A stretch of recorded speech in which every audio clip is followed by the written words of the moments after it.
For years, I had thought something was fundamentally wrong with me. I had been diagnosed with anxiety, depression, and other mental health conditions. I was prescribed medication after medication, but no one could really explain what was going on in my brain. And then at 23 years old, I was diagnosed with ADHD.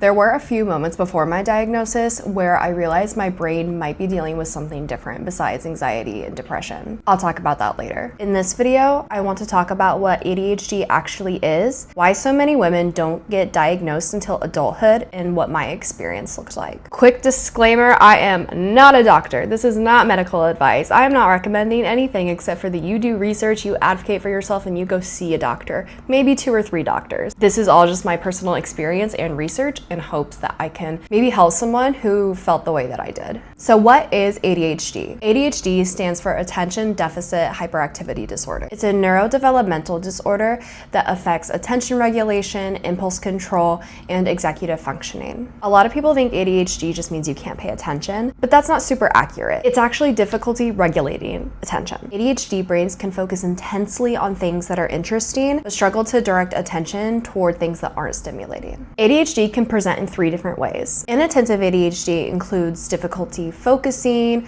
organization problems, forgetfulness, and mental overwhelm. Hyperactive ADHD includes more physical restlessness and impulsive behavior. And combined ADHD includes both. A lot of women are more likely to present with the inattentive type, which can make ADHD a lot harder to recognize. Girls are diagnosed with ADHD at about half the rate that boys are. But when people reach adulthood, men and women are diagnosed at roughly the same rate. That means many women go undiagnosed for years. Women with ADHD are more likely to be diagnosed with anxiety and depression and try many different medications before ADHD is even considered. And that was my experience. I was diagnosed with anxiety and depression in 7th grade, and it was around high school when I felt like something deeper was going on in my brain, but it kept just getting explained as anxiety, depression. Later, I was diagnosed with complex post-traumatic stress disorder, CPTSD. I saw multiple psychiatrists, and when I brought up the idea of getting tested for ADHD, not even the idea that I have ADHD, but just that I wanted to get tested for it, it was just completely shot down every single time. From 7th grade up until 23, I have been on a plethora of antidepressants. I've been on Zoloft, Lexapro, Prozac, Cymbalta. I went on Abilify, which is an antipsychotic, not an antidepressant, but none of them really worked. They would help temporarily sometimes, but never really helped like the underlying issues. During my sophomore year of college, I found a new psychiatrist because I wanted a fresh perspective and I wanted to get tested for BPD and ADHD because I did a lot of research and that's what I felt like I identified with most. When I saw her, we did my evaluation and she just completely dismissed those and prescribed me with yet another antidepressant and an anti-anxiety pill this time. That was kind of new. At the time, I had been self-medicating a good amount, and I was really trying to advocate for myself and push for an ADHD evaluation. And she was like, okay, well, you have to stop medicating for at least 6 months before I can evaluate you. And I was like, okay. So I did it. I stopped for 6 months, which was very difficult, but I stopped and I went and saw her again. I'm like, I had updated her along the way. I was like, okay, I've been free for 6 months. Like, can I get tested now? And she was basically like, well, I can't test you, but I can refer you to someone. But it's pretty backed up and it's gonna be about like 9 months before you can get tested. And I just felt so defeated and just not heard and kind of manipulated to stay with her as my psychiatrist and not to try to go find someone else who could actually help me. So I was very disappointed. Earlier I mentioned there was a moment where something suddenly made my brain make sense. Before I go into this, I want to be very, very clear that I am not recommending this or saying it's okay. It can be quite dangerous and detrimental to your health. This is just my personal story as someone who has dealt with a lot of mental health issues. So my junior year of college, I was struggling heavily with an eating disorder. I've dealt with an eating disorder most of my life, and it's something I currently still struggle with a bit, so not really gonna get into the details on that, but at this point, I was very, very frustrated with my inability to lose weight. I was working out a lot and eating well, and I just couldn't get the weight off. It had a very negative impact on me. So one night I went to reddit.gov to do some research about how to lose weight. I stumbled upon a thread titled Adderall. I read a lot about how Adderall, for a lot of people, has been the only thing that has helped with hunger control.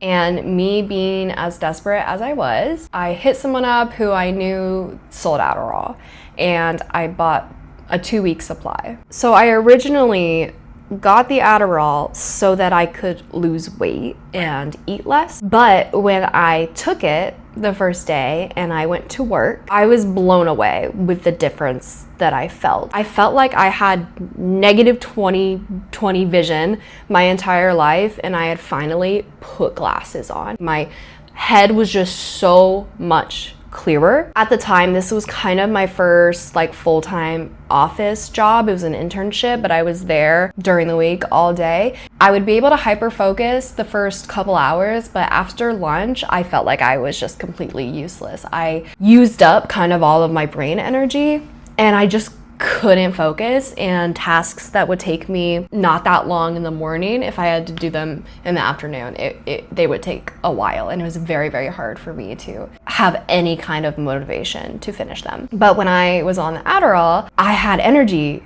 throughout the day. That was such a foreign concept to me. I was like, what? Yeah, I just didn't feel fatigued. I felt like I had previously been a zombie, and that I was finally a human. And I was really mad. I was like, this is normal? This is what I've been missing out on?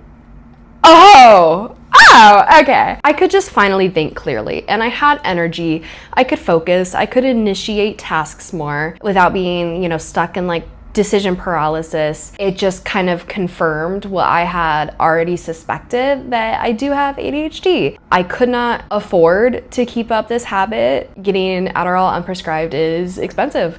So after the 2 weeks, I had stopped, and I fell into a very, very deep, dark depression for 3 or 4 months after that. I dealt with very intense SI. January 1st of 2024, I had a very, very near attempt. After that, I had decided I have to make a decision to commit to life. It kind of really felt like a life or death decision. I worked really, really hard at trying to gaslight myself into not being suicidal. A couple months went by. I had gotten a new internship, which was very stimulating and exciting for me, so that was very helpful. Around March of 2024, I had gotten news that I received a couple scholarships from school, and the scholarships were a good amount of money, and the very first thing that I thought was, oh my god, I can afford Adderall again. Before the scholarship money even hit my bank, I was pulling out of my savings to buy Adderall, and I spent a good amount of money of my scholarship money on keeping up my daily Adderall. So this went on for a few months before my therapist that was at the same practice as my psychiatrist left for a women-owned practice. I followed her to that, and one day I was just crying to her about how I couldn't afford to keep it up, and I was so frustrated with my other psychiatrist because I just felt like she was not listening to me, and she wasn't really referring me to anyone else who could help me. And she was like, well, why don't you just see the psychiatrist here? She specializes in women with ADHD. And I was like, okay. So I did, and 5 minutes talking to her, she's like, yeah, you have ADHD. I was like, I knew it.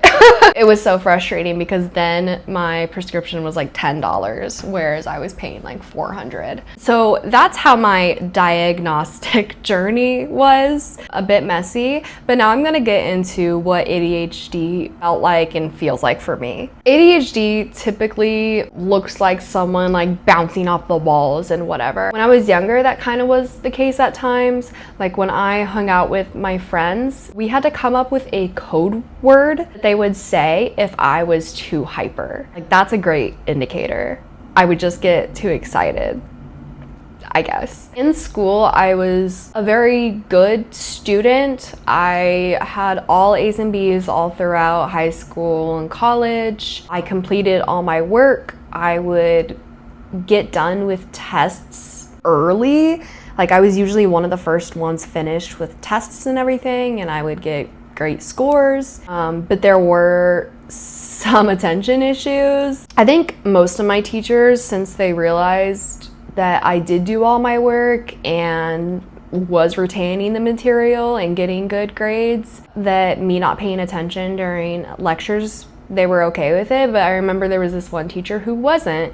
I was writing in my notebook. So I'm a big writer, and in school, high school and college, writing was crucial for my sanity during lecture. Like I could multitask. I would be paying attention and I would have to be writing or working on something of my own because it just wasn't stimulating enough. Even in like meetings today, it is so difficult for me to actually like be present and focused if it's not very stimulating to me. If it's something I already know, or if things are just going too slow, it literally feels like I'm going to explode. And then also just in like normal settings, if I'm sitting, like my leg is bouncing, I'm moving. So yeah, no, I cannot sit still. But other than that, like obvious part of not paying attention and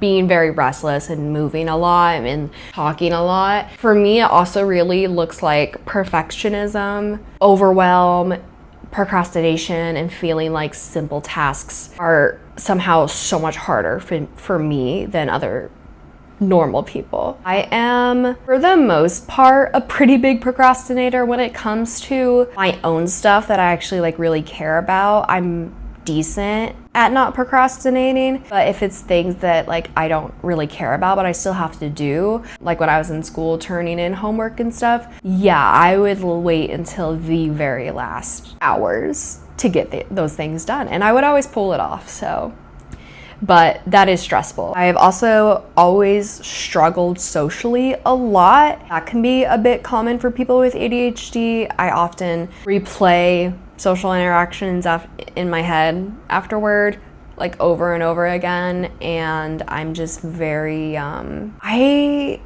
still haven't figured that piece out very much. I feel like I have to mask a lot in order to fit in, and that takes a lot of energy. So yeah, social stuff is just kind of difficult for me. I also have major sensory overload. So I haven't been diagnosed with sensory processing disorder, but I'm pretty positive that's what I have. I have major issues with overstimulation and sound. Like in high school, I could not eat lunch in the lunchroom. I felt like it was anxiety, and if I was in there, I was gonna have an anxiety attack, and I just thought I was like too weak and kind of like broken. I just couldn't handle that. I like blamed myself a lot and was very ashamed about it.